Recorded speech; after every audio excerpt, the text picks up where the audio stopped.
देखो बच्चों, ये फिर से अध्याय 4 द्विघात समीकरण से संबंधित प्रश्न आ गए।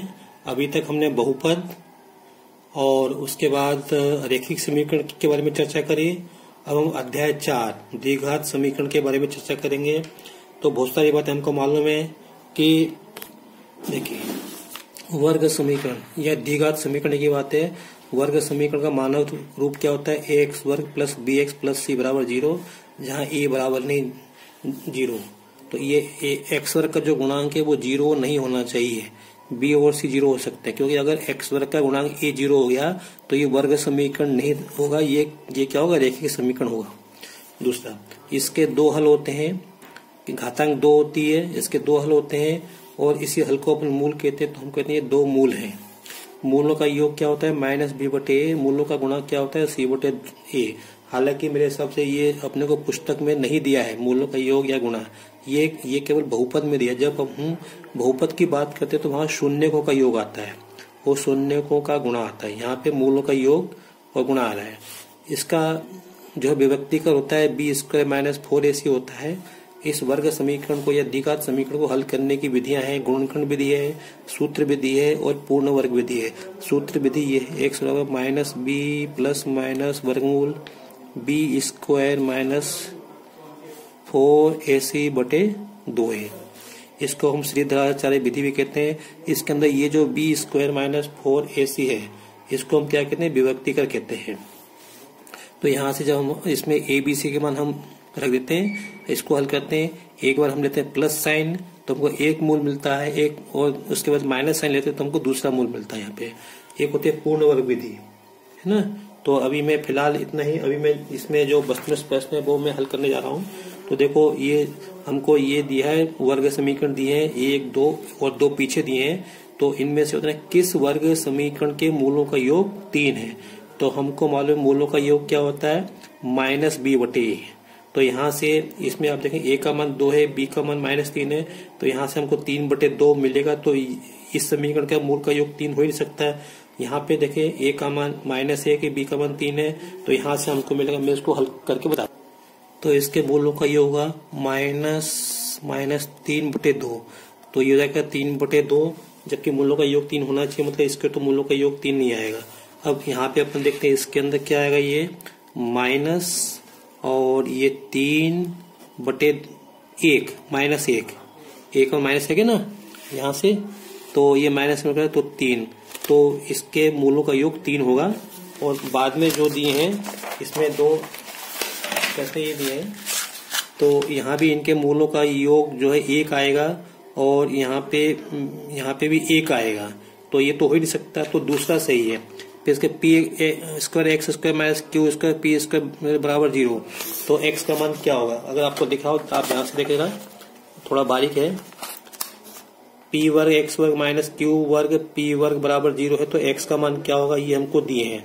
तो थोड़ा सा मैं देख लेता हूँ, आपको समझा देता हूँ। इसमें से अपन पी वर्ग कॉमन निकाल लेते हैं, तो यहाँ बचेगा एक्स वर्ग माइनस क्यू वर्ग बराबर 0। तो ये पी तो संख्या है, इसको अपन यहाँ भाग दे सकते हैं। तो एक्स वर्ग माइनस क्यू वर्ग बराबर 0 बटे पी वर्ग बराबर 0 आएगा। तो अब यहाँ पे इसके अपन गुणनखंड करेंगे, तो यहाँ से मिलेगा एक्स प्लस क्यू और एक्स माइनस क्यू। तो यहाँ से मिलेगा एक्स माइनस क्यू और यहाँ से मिलेगा एक्स बराबर क्यू। तो एक्स बराबर क्यू अपने को दिया, माइनस की कोई संख्या नहीं दी, तो एक्स बराबर क्यू ये सही है अपना। तो इसका ये उत्तर आएगा। फिर ये बताया, ये पूछा इसमें से कौन सा द्विघात समीकरण नहीं है। फिर हॉटस्पॉट चालू करना। तो इसमें आपको मालूम द्विघात समीकरण की घातांक कितनी होती है? 2। इसमें घातांक 2 है, ये हो सकता है द्विघात समीकरण। इसमें घातांक देखो 3 है, तो ये नहीं होगा द्विघात समीकरण। इसमें घातांक 2 है, तो ये भी हो सकता है। और इसमें घातांक 2 है ना, तो ये द्विघात समीकरण है, ये द्विघात समीकरण है, ये भी द्विघात समीकरण है। इसमें क्या पूछा? कौन सा द्विघात समीकरण नहीं है? तो ये वाला जो है ये द्विघात समीकरण नहीं है, तो इसके अनुसार अपना ये उत्तर सही होगा, बी वाला सही होगा। फिर द्विघात समीकरण की घात कितनी होती है? 2 होती है, तो ये सही है अपना। फिर यहाँ पे निम्न में से किस वर्ग समीकरण का मूल 2 है?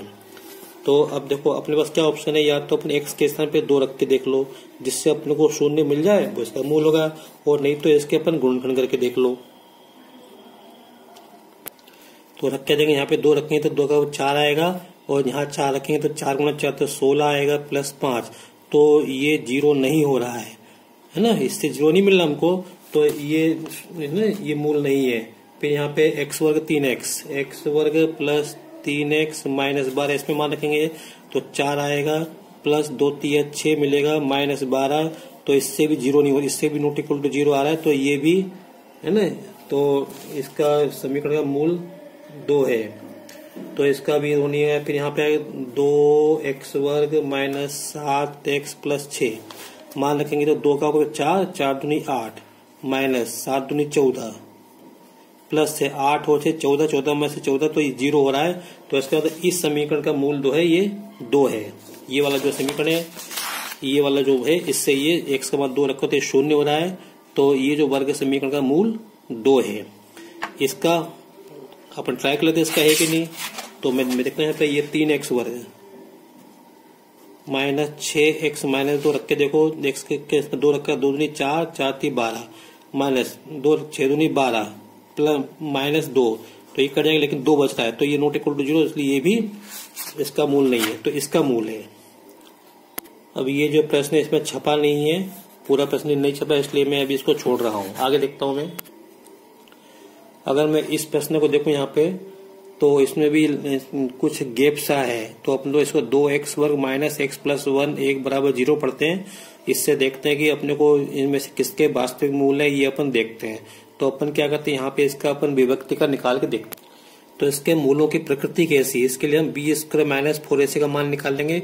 a का मान 2 है, b का मान माइनस 1 है, c का मान 1 है। तो रख के देखो, b के स्थान पे का माइनस 1 का वर्ग माइनस 4, a के स्थान पे 2 रखा, c के स्थान पे 1, इसको हल करते 1 माइनस 4 दूनी 8, तो कितना आएगा, माइनस के 7 आ रहा है। तो इसका मतलब b स्क्वायर माइनस 4ac छोटा है 0 से, माइनस का है ना, तो इसलिए इसके मूल जो है वास्तविक नहीं होंगे। तो इसमें क्या दिया है, 2 विभिन्न वास्तविक मूल, 2 समान वास्तविक मूल, 2 वास्तविक मूल नहीं, कोई वास्तविक, तो मेरे हिसाब से ये आएगा, कोई वास्तविक मूल नहीं, ये सही है, क्योंकि विभक्ति का क्या होता है, 0 से छोटा आ रहा है। फिर अपन देखते हैं समीकरण के होते हैं, तो इसमें भी कोई स्पष्ट नहीं दिया है, तो मैं इसको भी छोड़ रहा हूँ। फिर यहाँ पे के हल हैं, तो इसके जो हल होंगे वो 2-2 होंगे ना, इसके हल, क्योंकि देखो इसके 2 जो है गुणनखंड मिलेंगे, दोनों एक जैसे होंगे, तो यहाँ पे इसके 2 हल समान हो। देखो मैं बताया था फिर भी आपको, देखो इसके घातांक 2 है, तो अपने को वर्ग समीकरण मिलेगा, तो 2 मान मिलेंगे। फिर देखो एक बात, तो देखो इसको ऐसा अपन लिख सकते हैं, घातांक 2 है ना, तो इसको अपन 2 बार लिख सकते हैं। तो देखो अपने को 2 क्या मिले, गुणनखंड मिले, तो यहाँ से क्या मिलेगा, x बराबर 2 मिलेगा, यहाँ से भी अपने को, यहाँ से x बराबर 2, यहाँ से भी x बराबर 2 मिलेगा। तो देखो मान समान है कि नहीं, तो इसलिए इसमें जो उत्तर होगा वो ये होगा, ई वाला, सी वाला होगा 2-2। अब फिर देखो x square minus 4x plus 4 बराबर 0 की विभक्ति कर का मान क्या होगा। आप देखोगे ये जो है इसी के बराबर ही है, ये x माइनस 2 का पूर्ण वर्ग है, तो इसका जो है विभक्ति कर क्या होगा, 0 होगा, है ना, क्योंकि जब मूल बराबर होते हैं, हल बराबर होते हैं, तो विभक्ति कर क्या होता है, 0 होता है। तो अगर आप इसका b स्क्वायर माइनस 4ac का मान निकालोगे तो 0 आएगा। 0 का मतलब ये है कि इसके हल समान है, केवल इसमें विभक्ति कर पूछा है, तो इसका विभक्ति कर आप ट्राई कर लेना तो 0 आएगा। तो हमारे तो ये आएगा, ये 0 आएगा यहाँ पे, ठीक है। बस आगे देखो रिक्त स्थानों की पूर्ति करो। यदि b स्क्वायर माइनस 4ac बराबर 0 हो, इसका कहते हैं इसको विभक्ति कर, तो दिगा समीकरण के दोनों मूल वास्तविक और समान होते हैं। क्या है इसमें, वास्तविक और समान। यहाँ पे दिगा समीकरण ax square plus bx plus c बराबर 0 का विभक्ति कर क्या होगा, b स्क्वायर माइनस 4ac होगा। फिर यहाँ पे px एक दिगा गुणनखंड है, तो px बराबर 0 को क्या कहते हैं, वर्ग समीकरण या द्विघात समीकरण कहते हैं। px एक बहुपद है, px बराबर 0 को क्या कहते हैं, द्विघात या वर्ग समीकरण कहते हैं। देखो मैं अलग से बता समझाया था। देखो ये तो बहुपद है, घातांक 2 वाला बहुपद है। अब अगर मैं इसको बराबर 0 लिख दूं, क्या लिख दूं, 2x वर्ग प्लस 10x प्लस 3 बराबर 0, तो ये तो बहुपद है और ये द्विघात समीकरण है या वर्ग समीकरण, एक ही बात है ना। इसकी घातांक 2 है, तो यहाँ से px बराबर क्या लिखेंगे इसको, px बराबर 0। तो px का मतलब बहुपद और px बराबर 0 मतलब वर्ग समीकरण, ठीक है, द्विघात समीकरण हो गया ये। फिर देखो यहाँ पे वर्ग समीकरण, ये अपने को गुणनखंड के रूप में दिए हैं, हल करेंगे तो अपने को वर्ग समीकरण मिलेगा। हालांकि इसमें बराबर 0 नहीं लगा है, तो इसके अंदर बराबर 0 होना चाहिए यहाँ पे। चलो, तो में मूल होंगे, तो x माइनस 4 बराबर 0, तो यहाँ से मिलेगा x बराबर 4 मिलेगा, यहाँ से x बराबर 3 मिलेगा, तो उत्तर होगा 4 और 3। यहाँ से मूल क्या होंगे, 4 और 3 मिलेंगे। फिर यहाँ से वह समीकरण जिसमें अज्ञात राशि की अधिकतम घात 2 हो कहलाती है। तो इसमें अज्ञात राशि क्या है, x ही तो है, अपन x का मान निकालते हैं, x अज्ञात राशि है ना। तो इसलिए अज्ञात राशि की अधिकतम घात हो तो उसे हम क्या कहते हैं, वर्ग समीकरण कहते हैं या द्विघात समीकरण कहते हैं। बस आज के लिए इतना ही, अभी के लिए इतना ही। अगर आपको मेरा वीडियो पसंद आया हो तो इसे लाइक करें, शेयर करें और सब्सक्राइब करें। Thank you.